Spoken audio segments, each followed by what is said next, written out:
agreement, and so what we would seek is the board to approve the agreement based on that dollar amount and provide us direction to go back, update the agreement, and then have it signed and executed with the correct number in there. Mr. Chairman, I move to approve tab B. Second. Motion for Commissioner Martin, second by Commissioner Farmer. All in favor? Aye. Opposed? None? Okay, we'll bring that back when it's corrected, right? Yes, sir. Okay, thank you. Tab G, approve and authorize the chairman to sign contract CM 3986 with Clemens, Rutherford and Associates for professional design services, West Side Government Annex Phase 1, in the amount of $628,903.12. Yes, sir, through the chair. Mr. Pope. This is the outcome of quite a bit of hard work over the last few years in partnership with the tax collector. The services provided on the western side of the county, quite frankly, are hitting capacity, and they need additional room. The county's growing, the population center is moving west, and so a couple years ago, the Board of County Commissioners had the foresight, along with the tax collector, to acquire a centralized piece of property in the town of Callahan, where we'll begin to consolidate government services, so tax collector, property appraiser, Callahan Library, and so forth and so on, Department of Health. And so this is the design phase for that previously purchased piece of property to start the work on getting a centralized campus to better serve the citizens of Western Nassau. Thank you. And as a reminder, this is something we talked about as early as the strategic planning sessions that we've all agreed, and now we're at the design phase. So, I'll entertain a motion and. Motion to approve. Second. A motion for Commissioner Farmer, second by Commissioner Gray. All in favor? Aye. Opposed? None? Tab G passes. Tab J, approve and authorize the chairman to sign contract CM 3984 with Gate Fuel Services for gasoline and diesel fuel delivery services in an amount not to exceed $3 million. Mr. Ironman. Thank you, Mr. Chairman. This was part of a bid process for our fuel delivery services. This would provide fuel at the Yulee Yard location, the Hilliard Yard location as well. It is a 3-year agreement with a not to exceed, so it'll be based on actual consumption. And as a reminder, these fueling stations provide not only refueling services for the county vehicles, but they're also leveraged by the constitutional officers such as the Sheriff's Department. And as we have our Transportation Disadvantage Program, we're looking to have an MOU with JTA as well to provide refueling at these locations too. Mr. Chairman, I move to approve tab J. Second. Okay, motion from Commissioner Farmer, second by motion by Commissioner Martin, second by Commissioner Farmer. All in favor? Aye. Opposed? None? Thank you. Tab J passes. Tab R, approve and authorize the chairman to sign contract CM 3998 with Peters and Yaffe Incorporated for professional services for the design and permitting of the Pages Dairy Road Extension Phase 1 and Black Rock Road pedestrian facility gap connection improvements in the amount of $1,372,817.94. Mr. Pope. Thank you. So this is another exciting project. Again, the culmination of a lot of work to get to this point. As part of the county's mobility network, Pages Dairy Road will be extended from Chester Road over to Black Rock Road, and then there'll be improvements at Black Rock Road and the railroad track. For any of you, I know Commissioner Gray is very familiar. Yep. There's a large gap in the sidewalk system Yeah. there, and it's because the permitting for crossing the railroad tracks with pedestrian facility is quite a challenge. And so we're going to permit it and design it all as one large project, similar to what we did with the reconstruction of the Pages Dairy intersection at Chester. And so ultimately, it'll serve two purposes, both from a vehicular standpoint, but also closing the gap in the pedestrian network along Black Rock Road. Understood. Move to approve tab R. Second. A motion for Commissioner Martin, second by Commissioner Gray. Yep. All in favor? Aye. Opposed? Okay, tab R is approved. New business. Any member of the public may address any item under new business at this time. Limit was 3 minutes. I'm sorry, I was already on new business, but I didn't offer any public comment. I don't have any speaker cards, so I'll just keep moving.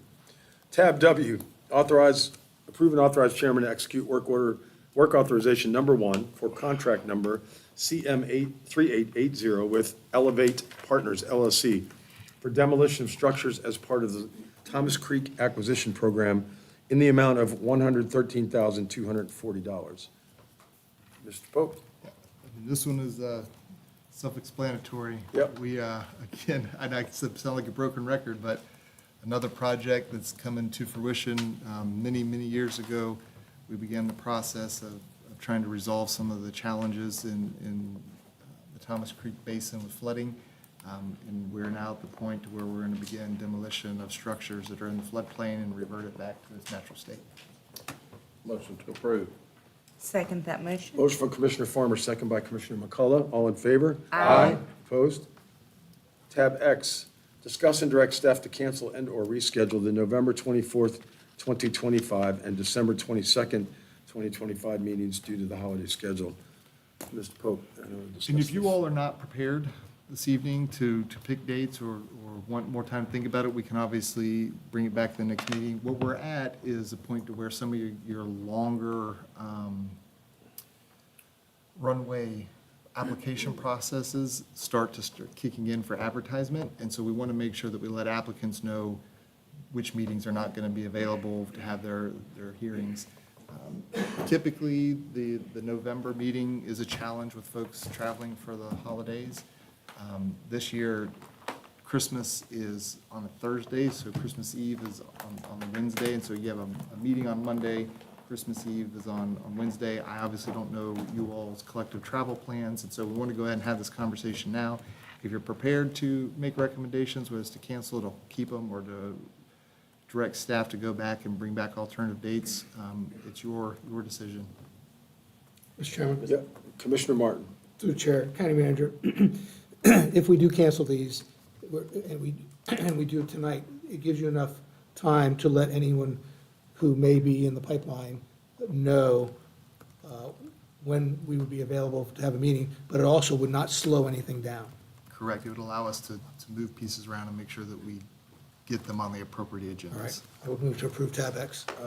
I'm sorry, Commissioner Gray asked to speak first, if I may. I'm sorry. Yeah, That's okay. motion, I understand. So motion, and I'll second that motion. But is the motion, you said to approve X, but the motion is to cancel the Cancel. 24th and the Cancel. 22nd? Cancel. Okay. I have a motion from Commissioner Martin, second by Commissioner Gray. Any additional discussion? Okay, all in favor? Aye. Opposed? That tab X passes. Tab Y, set Board of County Commissioners Annual Reorganization Special Meeting. Looking forward to that, Mr. Gray. Staff recommends December 8th, 2025 at 4 PM. And I think the staff is brilliant. That's a great date for me. Motion to approve. Second. Motion from Commissioner Gray, second by Commissioner McCullough. Any conversation? You still have it till the end of the I year. understand, sir. That's right. All in favor? Aye. Opposed? Tab Y passes. Tab Z, approve and authorize the chairman to execute contract number CM 3954, an interlocal agreement with the town of Callahan to utilize the code enforcement special magistrate services. County Attorney? Yes, so we have a special magistrate, as you well know, here. The town of Hilliard and the town of Callahan have now approached us about assistance in enforcing their codes. They don't have the boards or oversight necessary. This would not be the prosecution of those cases. That would still be up to the towns to do. But our special magistrate has agreed that he is willing to learn their codes and to make them a part of our processes for noticing and to be at our meetings to help decide their code cases. And that's what this interlocal would provide for. They would be paying the magistrate for his services. Understood, okay. Motion to approve tab Z? Okay. Second. I have a motion from Commissioner McCullough, second by Commissioner Farmer. All in favor? Aye. Opposed? None. Tab Z passes. Informational items, tab AA, Board of County Commissioners newsletter. Oh, Mr. Gray's holding that up for us. Newsletter for August 2025. And general public comment. Comments can be for items under the authority of the Board of County Commissioners. The time limit is 3 minutes. I have no speaker cards and see anyone to speak? No? Great. County Manager, any additional business this evening? No, sir, thank you. Okay, County Attorney? I have no further business. Thank you, ma'am. AB, Presentation of lobbyist registration ordinance, which will require lobbyists as defined to register with the county. Mr. Ruby?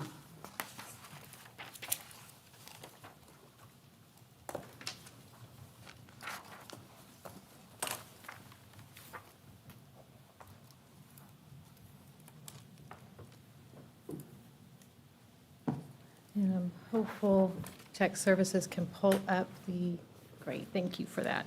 So good evening. For the record, Abigail Jornby, Deputy County Attorney, and it's my privilege to present to you the lobbyist registration ordinance. This is just an overview for tonight.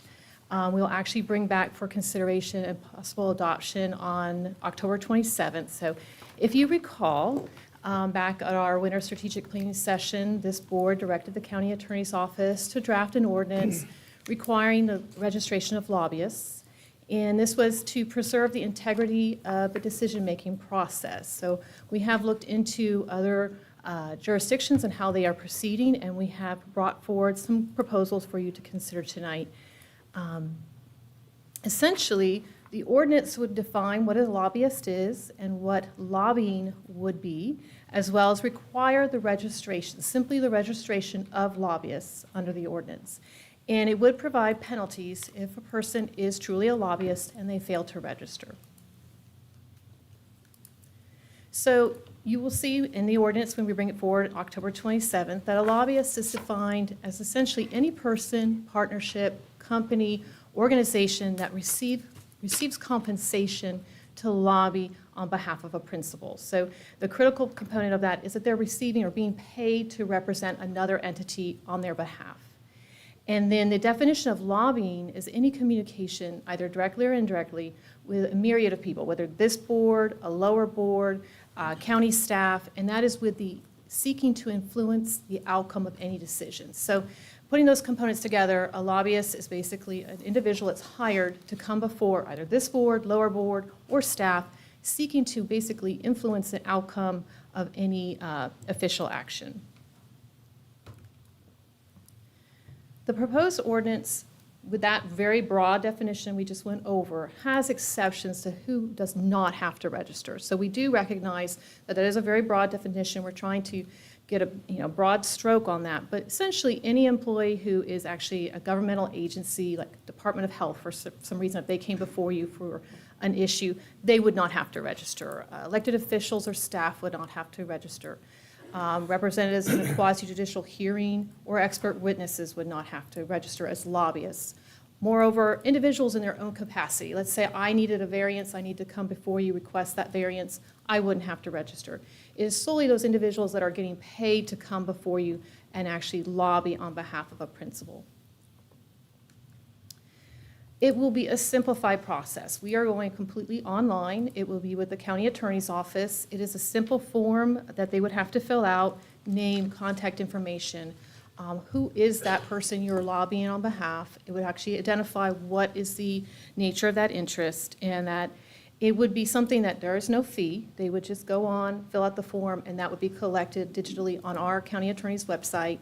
And then that would provide the county the ability to search that digital platform once we have people registered, so anybody can see who truly is a lobbyist, what they're coming before, what is that legislative interest that they're trying to influence as the decision maker. So it'd be a very simplified process, no paper, it's all online, and there is no fee or fine to pay for that registration. So in my prior jurisdictions, I've only seen it once where an individual, where they had an ordinance and they failed to register, and they came before the Board of County Commissioners, and a commissioner happened to know that person wasn't registered, and they made a point of saying that. They quickly registered. But in the event we have individuals who do not comply with the ordinance, the initial violation will be just a written warning. Basically, dear sir, dear madam, you came before the Board of County Commissioners. We believe you are a lobbyist. Please register. Fill out the form, go online. A second violation, hopefully we wouldn't get there, but it would be a notice of violation at $250 fine. If we have a repeat offender, obviously the violations increase. So if you have a third violation within 12 months, we would have a prohibition on lobbying for a year. If for a fourth violation within a 12-month period, we would have a prohibition for a 2-year period. Once again, I've only seen once where an individual forgot to register. They quickly registered once that was made aware of that issue. If a lobbyist is found in violation under any of those circumstances, they can appeal to the Board of County Commissioners. So at that time, they would come before you. There'd be a process where they would say, look, I really wasn't a lobbyist, whatever their facts may be, and they can request that you amend or rescind any notice of violation or any penalty. So obviously, there's an appellate process for those individuals. They would have to make their case and come before you as a board to take any action. But essentially, that was a high overview of what the ordinance does. It's a requirement to have a registration platform. That way we can search it and know any individual who falls into that definition. If they're coming before you and they're being paid by a principal, they have to basically just register and acknowledge before you, I am a lobbyist, I have registered, and therefore they would be in compliance. It'd be a simplified, online, digital concept. There's no fee to do so. It's just a form identifying who you are, the information, telephone number, address, who your principal is. So it should be pretty simple. But I am available for any questions. Otherwise, we will move that forward to the October 27th Board of County Commissioner meeting for adoption. Commissioner Martin. Yeah, through the chair, Ms. Jeremy. So would any attorney or engineer or planner, you name the occupation, that is being paid by an applicant that comes before our board, would they be considered lobbyists? So we had the exemption for the quasi-judicial, so I think that's where we see a lot of those individuals coming before you, and in those circumstances, they'd be evaluated on that. But I mean, if there was truly an attorney coming for something outside of that, I would expect them to register. And actually, the individual I know that got called out before a Board of County Commissioner was an attorney, so they had Okay. forgotten to register. So it's not, lobbyists isn't like we think of our lobbyists, okay? It's a broader term with respect to this. Yes, it was intentionally. I mean, if you look at the vast jurisdictions, most of them are very broad brush to capture people who are being paid to influence a decision. So we So do we're gonna- have those exceptions. We're gonna have to be proactive in communicating that. Yes, I mean, we to- can do that. To that community, okay. All right, thank you, that's all I have. Mr. Gregg? Question, Mr. Chairman. So quasi judicial would be exempt, but all legislative matters that come before us, then that would fall under, they need to be registered. Yes. So, I mean, depending on who is presenting, and it obviously it's a fact-by-fact, case-by-case decision, but, I mean, we'd have to evaluate why that person is there before you and whether they need to register, but yes. And through the chair, key to that is paid. People who lobby just to be lobbying because they want you to, hire more animal control officers or whatever. That's not what we're trying to capture Right. here. We're trying to capture those people who are truly paid to come and influence your decision. Right. Mr. Pope? I mean, I can give two very specific examples, just because I get the emails that you all receive as the billboards and communications. They have lobbyists. I know they reach out to some of you to talk about billboard locations. And so that's a low-hanging fruit, a good Yeah. example of one that's pretty straightforward. Recently, Go Rail. Right? That is true. There you go. Go Rail. So, all right. Any other additional? Thank you, ma'am. Okay, and we Understood, and will, we'll see you on the 27th. 27th. Yes, ma'am. all right, thank you. Okay. All right, County Commissioners' business. We'll start to my left. Commissioner McCullough. Yes, sir. Thank you, Mr. Chairman. I actually have a few housekeeping and staff requests that I'd like to make before the board this evening for the direction of staff with the support of my Board of County Commissioners.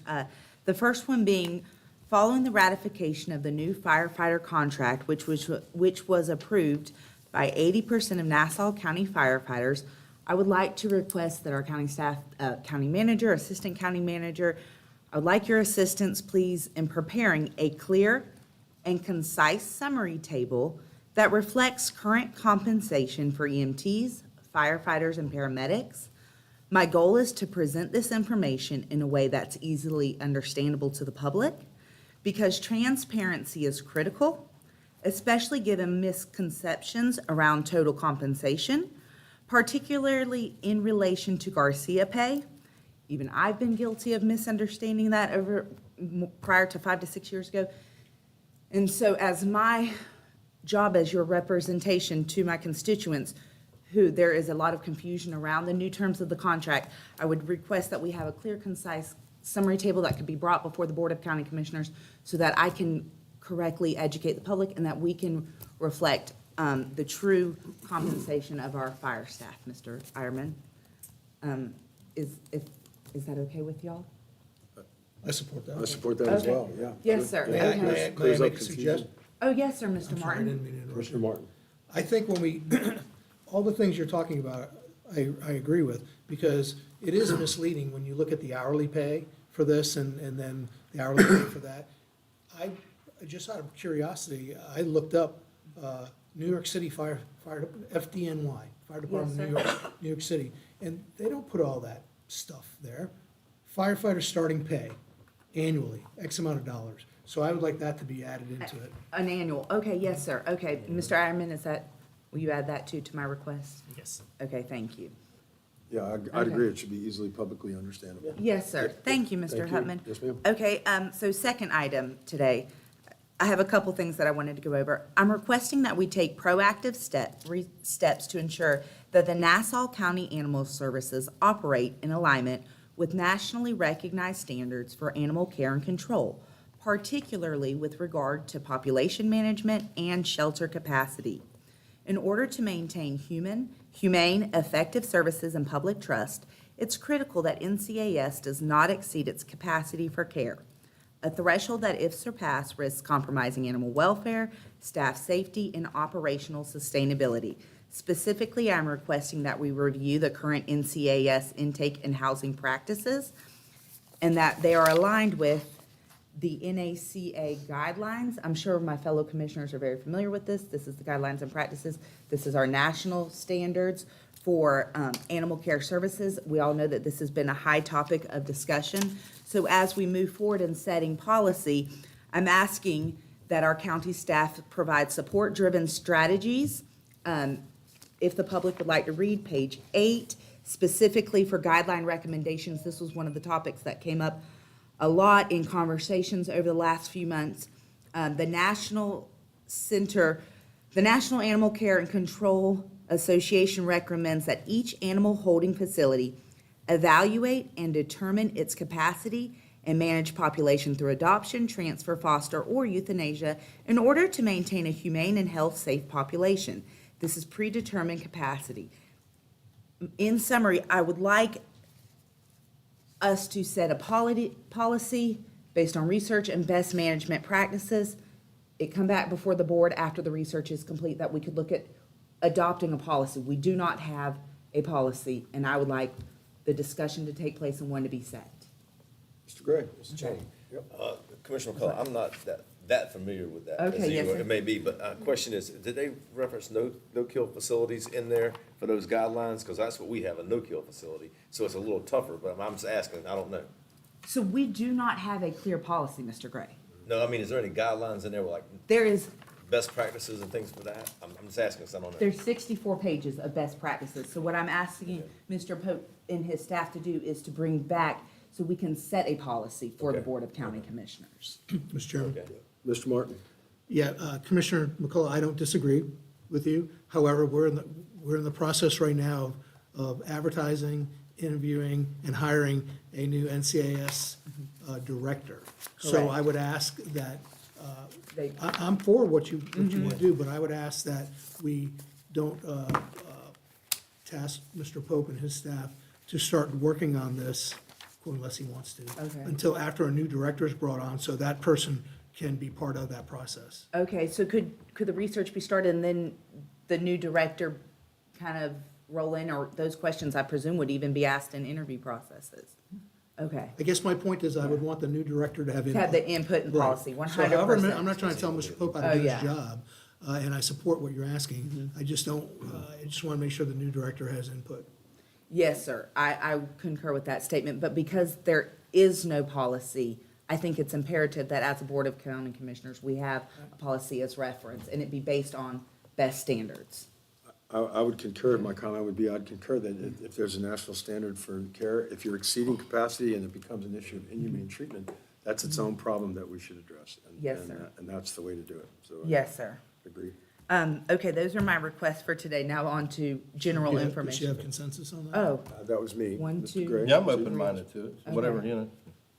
We're moving in a positive direction. There've been a lot of changes over there, so. Well, there's been a lot of changes, but without a policy, we can't enforce not having a policy. And I'm glad you brought that up, because I Okay. wasn't aware of that document. I'll Yes, look at it. sir. Thank you. So we're in Yes, so agreement that yeah, it's part of the restructuring. Okay. We're in agreement as part of the Thank you. restructuring Okay. that's currently underway. Okay, next, just general information. As most of you know, the Northeast Florida Fair is currently going on. It was opened up last Thursday. This is the first time in a decade. The reason you couldn't find me, Mr. Gray, is because I do not have any, along with taking a year off of educating, my kids took a year off of showing, and it has been so nice just to enjoy the fair. I encourage everyone to come out. I'll be at the Republican booth tomorrow evening and Thursday evening, taking tickets. There's still lots of great things going on at the fair, lots of exciting things. The Nassau Council on Aging, I've been spending a lot of time volunteering with different groups of people in my free time.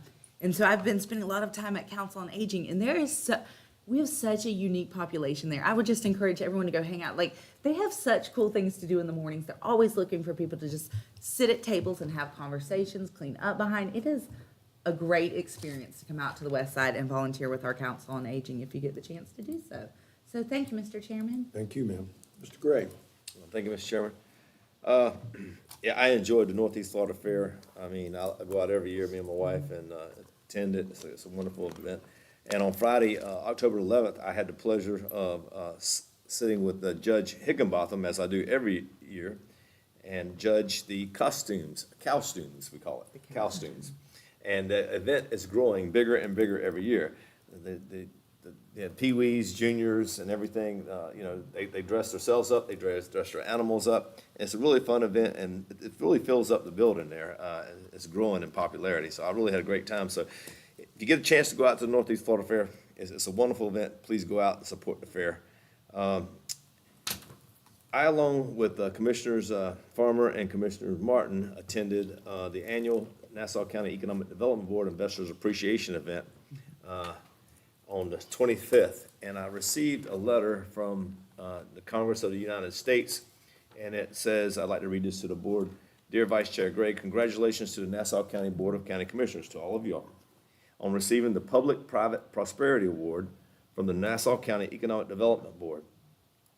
The board's proactive efforts to align public resources along with private innovation are driving impactful results and ensuring lasting benefits for Nassau County residents and business alike.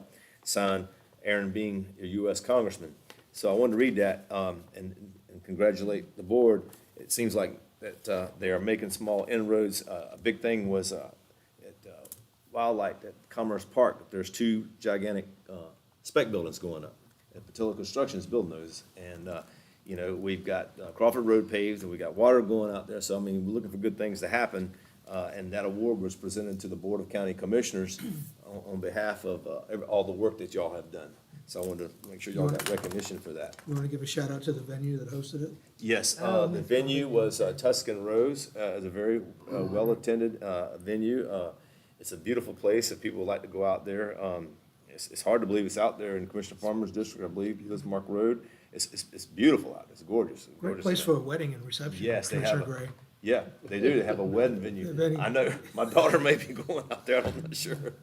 And I think county manager just attended a wedding out there. But anyway, let me get back to this.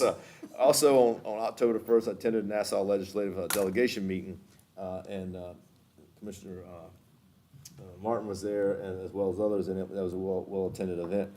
And my last thing here before I get sidetracked is I want to wish happy birthday to our county attorney, Ms. Denise May. Oh, my goodness. I thought we were all going to sing together.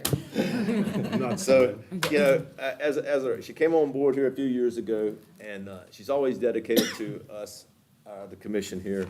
The commission, I think we all can agree that anytime we call her or reach out to her, she responds promptly. She's here tonight on her birthday at a board meeting, and happy birthday, Ms. May. Thank you very much. And that's all I have, Mr. Chairman. Thank you, Mr. Gray. Mr. Farmer? Thank you, Mr. Chairman. This past Saturday was a very busy day of calls for me on various topics. I guess everybody, came out the box the same day with their issues. I didn't build any private cat enclosures for residents. That's a real story, by the way. I did that. It's one of my more proud stories, I guess you could say, is that I didn't know anything about a cat enclosure, but I did have a lady one time that her cats were escaping, and the Cliff Notes version is I studied how to build a cat enclosure and went over and showed her how to repurpose an old building and turn it into a cat enclosure, and man, she was just some kind of tickled about that. But we did have people digging ponds, asking setback questions, and questions about overdue taxes. Had some people that got stung by some bees at the fair, so a lot of stuff going on. But I'd like to thank staff across the board for their responsiveness, because it doesn't matter what day it is, we can pick up the phone and there's somebody there to help us, guide these citizens forward. And I'm one of those guys where even if I don't know the answer to the question, I mean, I'm that guy that says, look, I don't have an answer for that off the cuff, but if you'll give me 10 minutes, I'll find out. And it means a lot to the citizens to know that we've got a staff that's that responsive.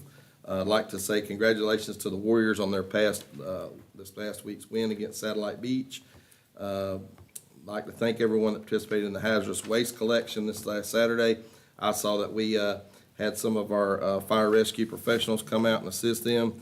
And I tell you, man, that's heartwarming, and it's really cool to see our men and women come out and join together to help citizens on a day like that. Northeast Florida Fair's in town. Come out, ride the Ferris wheel. Stop by the Callahan Hilliard Scholarship Committee booth. I'm actually a trustee for that nonprofit, and they've got some big tater mountains this year, and they've even got a brisket tater mountain. So come hungry, go out and buy you a tater mountain. All the proceeds go to fund scholarships there in our community. And then also don't want to forget that I saw that they're celebrating the 250 years of United States Navy and Marine Corps today. Yeah. And I was watching some of that before I came in, and there was one of the guys that was speaking said that 2/3 of all commerce travels by sea around the globe. And so it's really important that we thank the Navy for what they do, and of course, don't want to forget the men's division of the Navy, as they say, the Marine Corps. jeez. And that's all I have, Mr. Chairman. Thank you, Commissioner Farmer. Commissioner Martin? Okay. I too attended the Northeast Florida Fair. I've got, and kudos to the Fair Association and all the folks that go out there and volunteer to work the various booths, and particularly with the folks that are involved in 4-H and FFA and all that. I've got two granddaughters that are involved in 4-H, and so I went out and watched them show rabbits and goats, and I'm going out Wednesday for the pig to be shown, and hopefully my granddaughter will make some money when they auction off the pig. So it's quite, it's gotten bigger and bigger every year. It really has. And so it's a lot of fun out there too. So kudos to them. Happy birthday, Ms. May. Happy 250th birthday to the United States Navy and our subsidiary, the Marine Corps.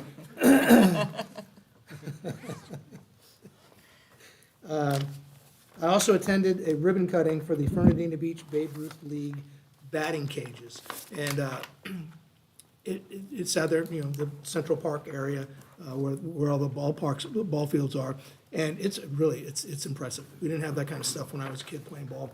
And so I want to give kudos to Tom Camara. He kind of runs that Babe Ruth League there, and he's been the impetus behind fundraising to get that done. I can't remember exactly how much it cost, but kudos to us for our Parks and Recreation municipal grant program. $50,000 went towards those batting cages. They used to go toward those batting cages. I believe the city of Fernandina Beach matched that with $50,000, and then the Babe Ruth Association, through raising donations, are having to come up with the rest of it. I don't remember off the top of my head how much it is, but it's a significant amount of money. But they're there, they're operational, and kudos to everybody involved. Okay, let's see. Through the chair to the county manager. Several months ago, I don't remember the date, news leader editorial from the president of the Nassau County Chamber of Commerce, Regina Duncan, with her headline and claim in there that Nassau County is not business friendly. And so I called that out at the meeting immediately following that I didn't agree with it and that we needed to respond. It is my understanding that you have responded to that. Could you give me the Cliff Notes version of your response? Yes, to sir. her, when you did it, and just, you don't have to go into a lot of detail, just the Cliff Notes version. I don't have the exact date in front of me, but it was a month or so ago. It outlined that essentially we are stronger together moving forward. It would benefit the county and the citizens to have a better working relationship and be rowing the boat in the same direction. And then we provided supporting information about the great work that you all do to support the business community and to make sure that we create an environment that is pro-business. But you also had a couple of pages, if not 3 pages of bullet points to dispute her claim. Yes, sir. Okay, so since that time, we've gotten no response from Ms. Duncan at all. And she's had plenty of time to absorb that and respond. And it's my understanding, she hasn't even shared it with her board of directors. Okay, and it also is my understanding that she didn't intend to. But I have it on good information that, you know, she's being called to explain herself on not just that editorial, but other things involving her leadership of the chamber. So I'm not asking my colleagues to join me in this. I'm not asking for any kind of a vote or anything like that. But I'm going to go on the record, and I hope the board of directors for the Chamber of Commerce is watching. I really do. I have no confidence in Regina Duncan's ability to lead this chamber going forward. No confidence whatsoever. And if a change isn't some type of change isn't made going forward, then I would then come before the board and recommend that we no longer give $30,000 to the chamber. We no longer be members of that chamber. And we no longer identify 2 full-time employees that spend a significant amount of their time participating in chamber events. So I'm not asking the board to agree with me or to dispute me. I'm just going on the record saying a change needs to be made there and needs to be made soon. Thank you.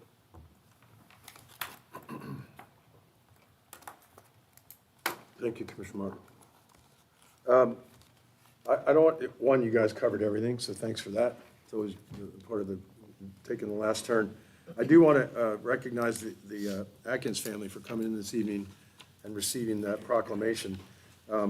It's one thing for Doug to stand up there and tell us we're doing a great job, but it's another thing that family has taken tragedy and turned it into a trajectory of change. And so we don't clap for that one because it's a solemn event to recognize Emily, but we do stop and recognize that they've done some great work in making changes that are going to have national implications. I attended the Barktober Festival for the Nassau Humane Society this past Saturday at Macama. Traditionally, this was called Paws, Pasta for Paws. They did a big spaghetti dinner in the Atlantic Rec Center, but now they've moved it down to Macama, inside-outside parking lot, about twice the size of the normal setup, and man, a lot of people were there that day. So well-attended, and had the pleasure of providing some entertainment for them as a way to give to that nonprofit. They had a Dunkin' booth there. I saw the mayor in the Dunkin' booth, and that was pretty popular.